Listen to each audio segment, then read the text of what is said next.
Assalamualaikum warahmatullahi wabarakatuh. Alhamdulillah wassalatu wassalamu ala rasulillah wa ala alihi wa mawala.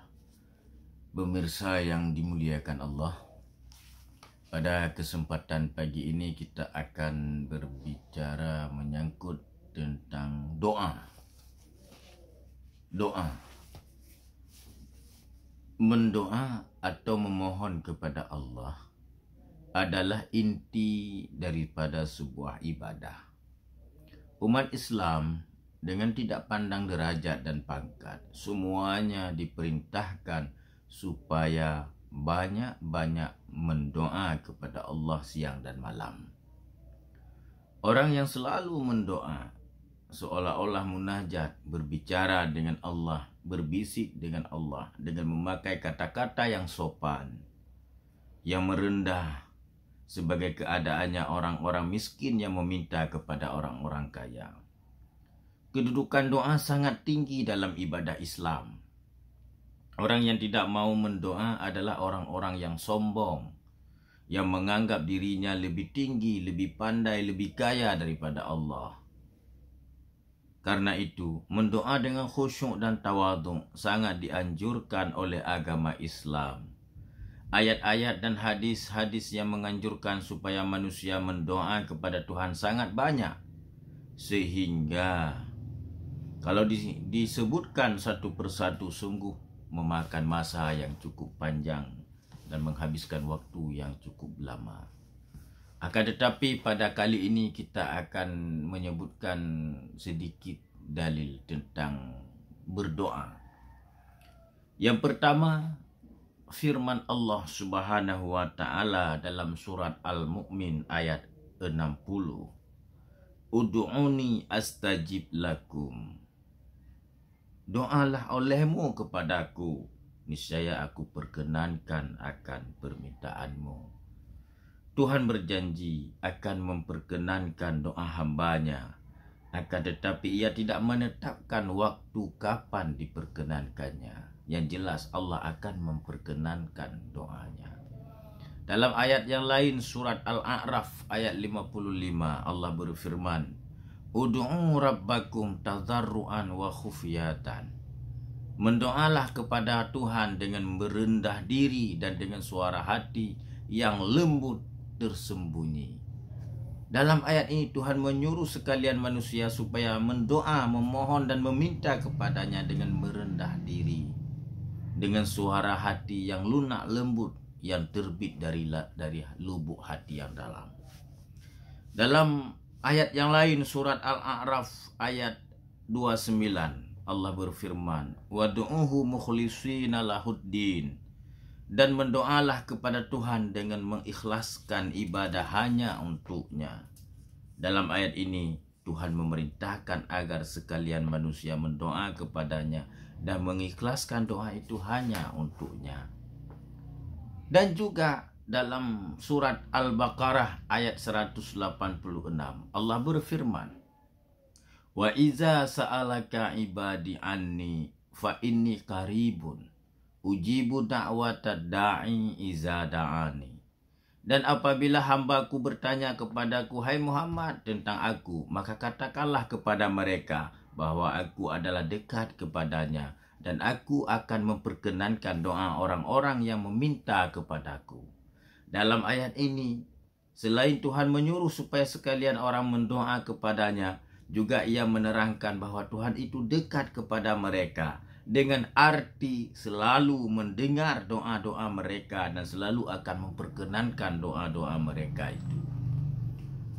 Dalam surat Ali Imran ayat 38 Allah berfirman, Hunalika da'a Zakaria rabbahu qala rabbi habli min ladunka zurriyatan tayyibatan innaka sami'ud du'a. Di sanalah Zakaria mendoa kepada Tuhannya, hai Tuhanku, berilah aku seorang anak yang baik, sesungguhnya Engkau maha mendengar sekalian doa. Dalam ayat ini dinyatakan bahwa nabi-nabi juga mendoa kepada Tuhannya, yaitu Nabi Zakaria alaihissalam. Beliau berdoa kepada Allah. Dalam firman yang lain, surat Al-Anbiya ayat 87 dan 88. Allah berfirman, "Fanada fi dhulamati alla ilaha illa anta subhanaka inni kuntu minadh dhalimin." Fastajabna lahu wa najjaynahu minal ghammi wa kadzalika nujzil mu'minin. Maka ia mendoa dalam gelap, dalam perut ikan. Sesungguhnya tiada Tuhan selain Engkau, Maha Suci Engkau, bahwasanya aku termasuk orang-orang yang bersalah. Maka kami perkenankan doanya dan kami lepaskan dia dari duka cita, dan begitulah kami menyelamatkan orang-orang yang beriman. Dalam ayat ini menggambarkan ternyata hikayah Al-Quran ini bahwa Nabi Yunus alaihi salam juga berdoa kepada Allah Subhanahu wa taala tak kala beliau di dalam perut ikan, sehingga doanya diterima Allah dan Allah melepaskan Nabi Yunus alaihi salam dari perut ikan tersebut. Nabi Nuh juga pernah berdoa yang ternukil dalam surat An-Nuh ayat 26, 27 dan 28. Wa qala Nuhu rabbi la tazar 'alal ardi minal kafirin dayyara innaka in tadarhum yudillu 'ibadaka wa la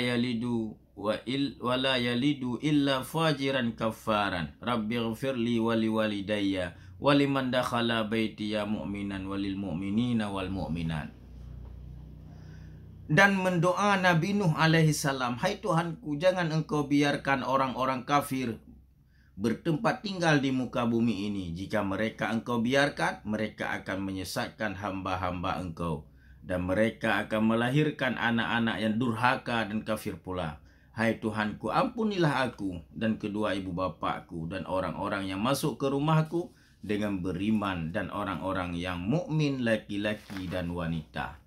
Menurut ayat ini jelas doa Nabi Nuh itu sangat keras karena orang kafir ketika itu sangat keras pula melawan Rasulullah. Doa Nabi Nuh dikabulkan Tuhan sehingga sekalian orang-orang kafir ditenggelamkan oleh Allah dan sekalian orang-orang mukmin dilepaskan dan diselamatkan oleh Allah dari taufan dan banjir besar tak kala masa itu. Dalam firman yang lain surat Al-Baqarah ayat 201, Allah berfirman, "Wa minhum may yaqulu rabbana atina fid dunya hasanah wa fil akhirati hasanah wa qina azabannar." Artinya, dan di antara mereka ada orang yang mendoa, "Hai Tuhan kami, berilah kami kebaikan di dunia ini dan kebaikan di akhirat, dan jauhkanlah kami dari siksa api neraka." Maka setiap umat Islam sesuai dengan ayat-ayat tadi yang sudah saya bacakan, seharusnya mereka berdoa kepada Allah Subhanahu wa taala. Karena dengan doa itu kita menampakkan kita butuh kepada nikmat, kita butuh kepada pertolongan Allah Subhanahu wa taala. Dalam hadis Rasulullah sallallahu alaihi wasallam bersabda, An Anas bin Malik radhiyallahu an qala, "Kana aktsaru du'ain nabiyyi sallallahu alaihi wasallam, Allahumma rabbana atina fid dunya hasanah wa fil akhirati hasanah wa qina azabannar."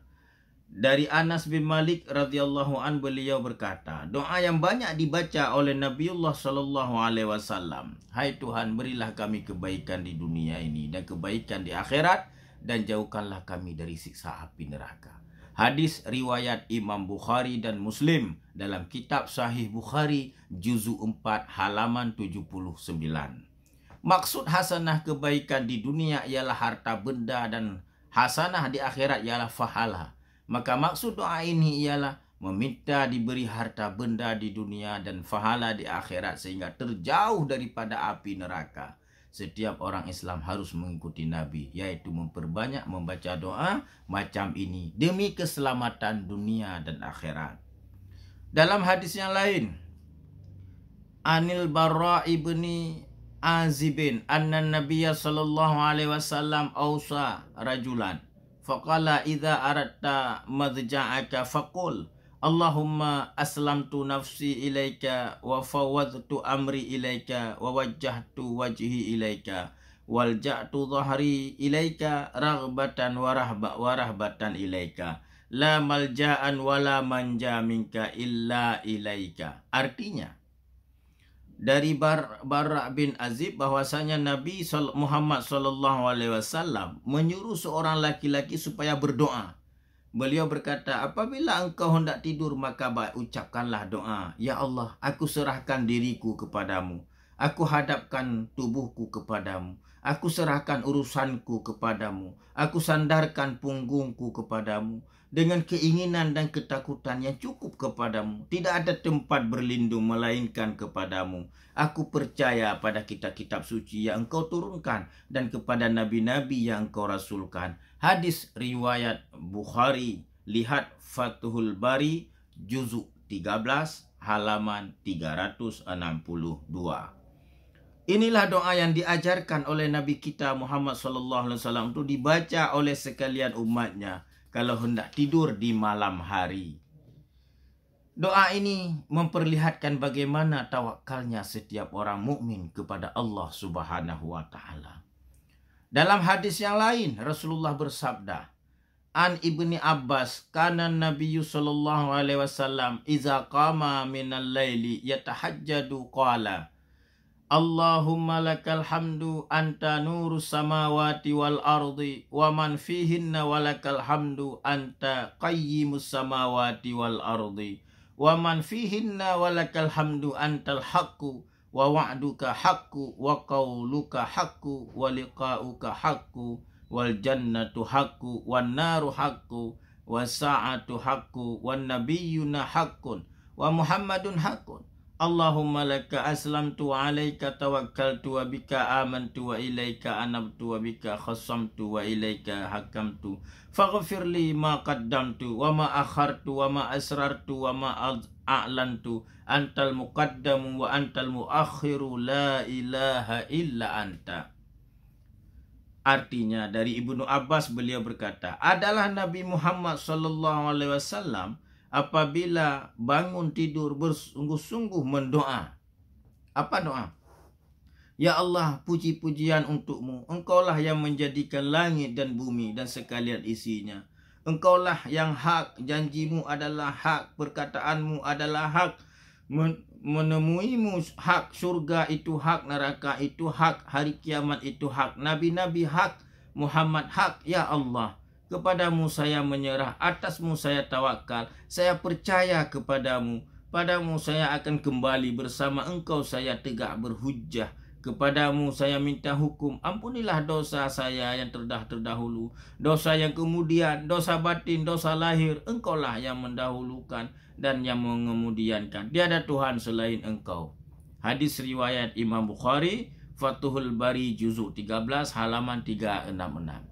Kelihatan dalam hadis sahih ini bahwa Nabi Muhammad SAW apabila terbangun di malam hari, beliau lalu mendoa dan munajat kepada Allah Subhanahu wa taala, memohonkan sesuatu yang hendak beliau pohonkan.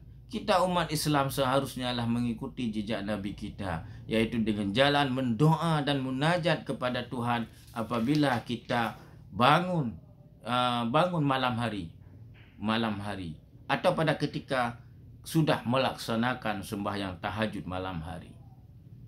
Dalam hadis yang lain, an Abi Hurairah radhiyallahu an qala, kana Rasulullah sallallahu alaihi wasallam yaqulu, Allahumma aslih li dini alladhi huwa ismatu amri wa aslih li dunyaya allati fiha ma'ashi wa aslih li akhirati allati fiha ma'adi waj'alil hayata ziyadatan li fi kulli khairin waj'alil mauta rahatan min kulli syarrin.